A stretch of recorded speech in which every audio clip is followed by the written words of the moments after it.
mandato del presidente mexicano Felipe Calderón llega a su fin.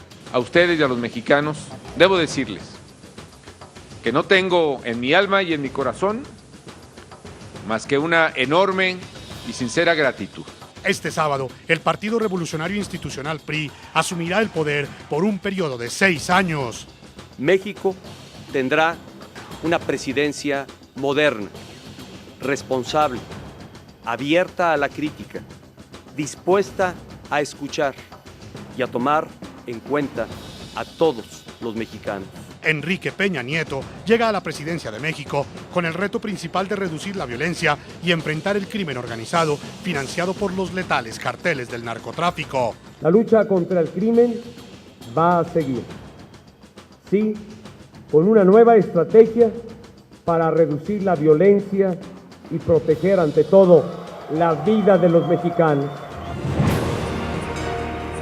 Hoy en el programa La Noche hablan los protagonistas de la noticia, la secretaria general del Partido de Acción Nacional Cecilia Romero y el expresidente de México Vicente Fox entregan 2 perspectivas de análisis sobre el periodo de gobierno que finaliza este sábado y los principales retos que tendrá que enfrentar el nuevo mandatario mexicano. Comienza la noche bajo la dirección de Claudia Gurizati. La noche, bajo la dirección de Claudia Gurizati, enciende las luces para que usted vea el punto clave de la noticia. Soy Jason Calderón. Bienvenidos. La noticia, la posesión este sábado del nuevo presidente de México, Enrique Peña Nieto. Tras haber ganado las elecciones presidenciales el pasado 1 de julio, el Partido Revolucionario Institucional regresa al poder luego de 12 años de hegemonía política de su rival, el Partido de Acción Nacional. La noticia, Peña Nieto promete ejecutar un programa de libre empresa, eficiencia y rendición de cuentas. El país que recibe es bien distinto al que el PRI entregó en el 2000 cuando dejó el poder tras permanecer en él durante 71 años. Político y abogado mexicano, nacido el 20 de julio de 1966, convertido en la cara joven que devolvió al Partido Revolucionario Institucional a la Casa Presidencial de Los Pinos tras el histórico relevo que hizo el PRI en el año 2000, luego de 7 décadas de gobierno ininterrumpido. Su carrera política tuvo para muchos una velocidad meteórica. En 1994 empezó a trabajar en actividades públicas y fue en ese año cuando se casó con Mónica Pretelini. De esta unión, Peña Nieto tiene 3 hijos. Sin embargo, reconoció la existencia de otros 2, resultado de relaciones extramaritales. Su ascenso político es notorio para los medios de comunicación cuando obtuvo un escaño en la Cámara Estatal en 2003. 2 años después, en enero de 2005, asume como gobernador del Estado de México con un aval popular significativo para un político. Enrique Peña Nieto llegó a ser jefe de la entidad con el apoyo mayoritario de 39 de los 45 distritos que tiene esa zona central de México. Pese a la velocidad de su gestión, un hecho trastocó el camino en enero de 2007. Solo 11 días después de comenzar el año, la esposa de Peña Nieto murió como consecuencia de una crisis epiléptica. La noticia trascendió de lo privado y pasó a tener relevancia nacional porque muchos consideraron que fue un fallecimiento poco claro. En 2010, el político priista regresa al altar, en esta oportunidad de la mano de Angélica Rivera, una popular actriz que protagonizó algunos anuncios publicitarios de la gobernación del Estado de México 3 años atrás. El 23 de noviembre de 2011 se convirtió en el único aspirante del Partido Revolucionario Institucional a la presidencia de México. Desde ese día, Enrique Peña Nieto ha construido una imagen de estadista que ha tenido que mezclar con varios tropiezos mediáticos. El 3 de diciembre, en una rueda de prensa, solo pudo recordar el título de La Biblia cuando fue interrogado por los libros que habían impactado su vida. Además, en otra aparición ante los medios de comunicación, olvidó las razones de la muerte de su primera esposa.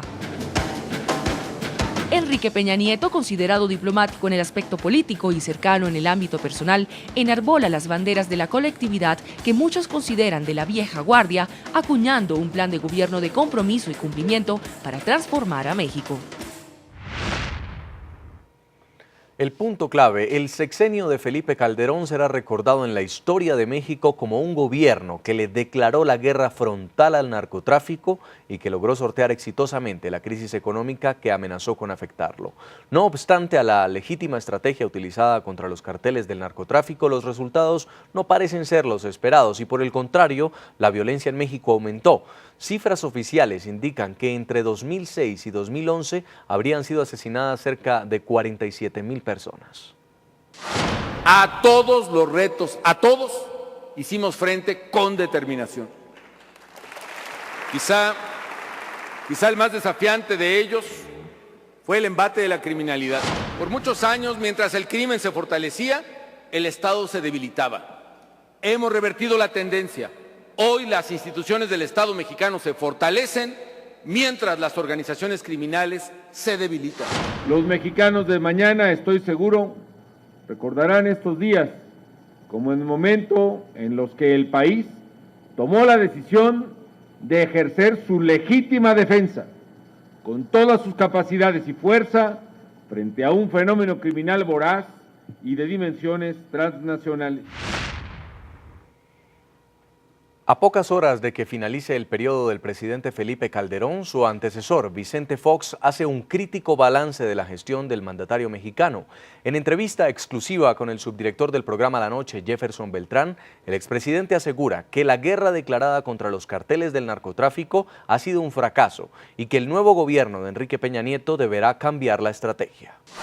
Señor expresidente de México, Vicente Fox, bienvenido al programa La Noche de NTN 24. Muchísimas gracias por la invitación. Saludo lleno de cariño a todo el pueblo de Colombia, esta hermosa nación hermana, con la cual compartimos muchísimo México y esta gran nación. Señor expresidente, quiero que comencemos hablando de lo que fue este gobierno de Felipe Calderón. El próximo 1 de diciembre él entregará el poder. La base de su política fue la seguridad, declararle la guerra al narcotráfico. 6 años después, esta guerra deja más de 50,000 muertos. Muchos lugares de México se convirtieron en centros de combate, prácticamente esa es la imagen que queda en América Latina. ¿Usted cómo cree o cómo analiza esta estrategia? ¿Cree que funcionó o no funcionó? Bueno, me parece que la cifra es mucho más elevada, bien rebasa los 60,000. Desgraciadamente no se da información, no se conoce a detalle la cifra de muertos, mucho menos las cantidades de civiles y la cantidad de autoridades que han muerto en esta guerra. Quizá fue una convocatoria prematura el pasar de una tarea policíaca para enfrentar el crimen organizado a una tarea del ejército. Yo pienso que el ejército está diseñado para otras funciones diferentes a la guerra frontal en las calles. A cambio, pues, tenemos este resultado. Es un problema muy severo, que el cual, contestando a tu pregunta, señalaría que curiosamente México no es un importante consumidor de drogas, no somos un productor de drogas, excepto algo de marihuana, menos de lo que se produce en California, Estados Unidos, y el resto viene de por acá, viene de Colombia, viene de Venezuela, viene de Bolivia, viene de Ecuador, en tránsito al gigantesco, al monstruoso mercado de consumo de los Estados Unidos, quien curiosamente es de los pocos países que sostienen una prohibición al consumo y está criminalizado el consumo, cosa que no sucede en México, y siendo un país que considera un crimen consumir droga, es quien más la consume en el mundo. Entonces algo no camina en Estados Unidos en esta materia. Bueno, cuando usted dice que algo no camina, pues básicamente es el diagnóstico de lo que sucede en América Latina. Los países productores y que hacen parte pues, del tráfico de la cocaína hacia los Estados Unidos están llevando la peor parte. Las cifras de violencia son muy altas, el crimen organizado es muy alto en Centroamérica.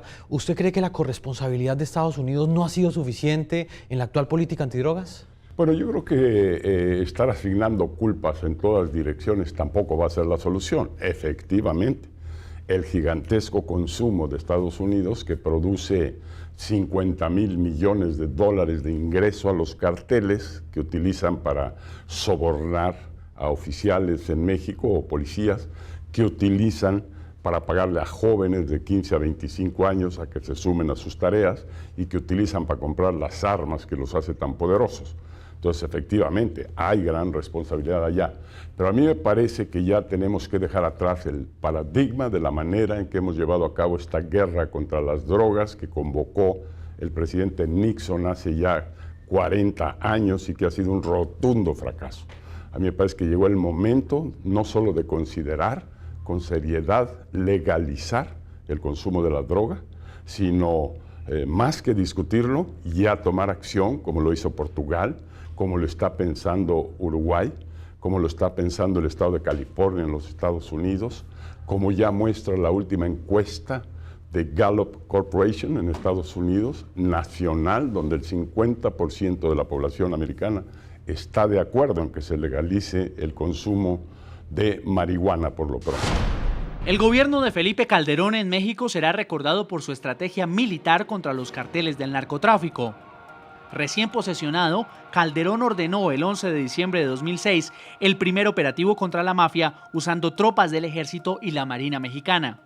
Este episodio marcó el inicio de la llamada guerra contra el narco. 4.260 elementos, 17 aeronaves de ala fija, 29 aeronaves de ala rotativa, 19 binomios canófilos, 246 vehículos terrestres. México tomaba así el camino de la fuerza frente a uno de los grandes problemas que azota al continente americano. El narcotráfico utiliza rutas desde países productores como Colombia, Ecuador y Perú hacia Centroamérica y de allí busca ingresar los estupefacientes a los Estados Unidos. En la ruta están los países centroamericanos, donde las mafias controlan el transporte y la venta de droga hacia el norte. Los grupos ilegales echan mano de los millonarios recursos de la droga para corromper a las autoridades y asegurar así el tránsito de las sustancias ilícitas. México y sus vecinos están en ese camino marcado con sangre. La decisión de Felipe Calderón de sacar el ejército a las calles ha producido unos 48.000 muertos según la Procuraduría General de la República. Entre las bajas hay presuntos integrantes de las mafias, civiles no vinculados a las organizaciones criminales e integrantes de las Fuerzas Armadas. Como parte de la estrategia, el gobierno mexicano logró la captura de al menos 37 supuestos criminales, resultados que para Calderón son alentadores. Si México hubiera tenido policías confiables, procuradurías confiables, eficaces, capaces, seguramente hace rato que hubiera recuperado totalmente los niveles de seguridad que México merece. Sin embargo, la fragilidad, la debilidad, la corrupción, la vulnerabilidad de las policías y procuradurías en buena parte del país no solo no permitió a México defenderse, sino que propició que en esa corrupción creciera exponencialmente el poder de los criminales. En estos 6 años, las fuerzas del Estado mexicano enfrentaron a los narcotraficantes al servicio de los Zetas, el Chapo Guzmán o la familia michoacana. Mafias que recibieron duros golpes a los que respondieron con sevicia. Imágenes como estas de decenas de cuerpos mutilados y colgados de puentes vehiculares en Acapulco. Atentados en lugares públicos como este incendio en un casino de Monterrey. Y cadáveres despedazados dentro de una camioneta en Tamaulipas mostraron al mundo las escenas más repulsivas de México, que en el pasado llamó la atención del mundo por sus progresos económicos. Fueron hechos que despertaron a un sector de la opinión en México que rechazó la estrategia de Felipe Calderón. El vocero del inconformismo es el poeta Javier Sicilia, quien fue víctima del narcotráfico. Su hijo fue asesinado en marzo de 2011 y desde mayo de ese año encabeza un movimiento por la paz en el país norteamericano. Ustedes son corresponsables, junto con los gobiernos de los estados, de 40,000 muertos, miles de desaparecidos y miles de huérfanos. Por eso, en su calidad de representante del Estado, señor presidente, está obligado a pedir perdón a la nación. Sí es de pedir perdón por la gente que murió a manos de los criminales, por no haber actuado contra esos criminales. Pero si de algo, en todo caso me arrepiento en eso, no es de haber enviado fuerzas federales a combatir a criminales que nadie combatía porque les tenía miedo o porque estaba comprado por ellos. De lo que en todo caso me arrepiento es no haberlos mandado antes. Reducir los alarmantes niveles de violencia y combatir la corrupción que desata el narcotráfico son los retos de Enrique Peña Nieto, presidente electo de México desde el pasado 1 de julio. El nuevo mandatario de México tendrá que corroborar si mantener a las fuerzas militares en las calles es o no la estrategia adecuada para confrontar el terror del narcotráfico. Peña Nieto propuso la desmilitarización gradual y la creación de una policía federal con jurisdicción nacional para afrontar el desafío del narcotráfico en las calles de México.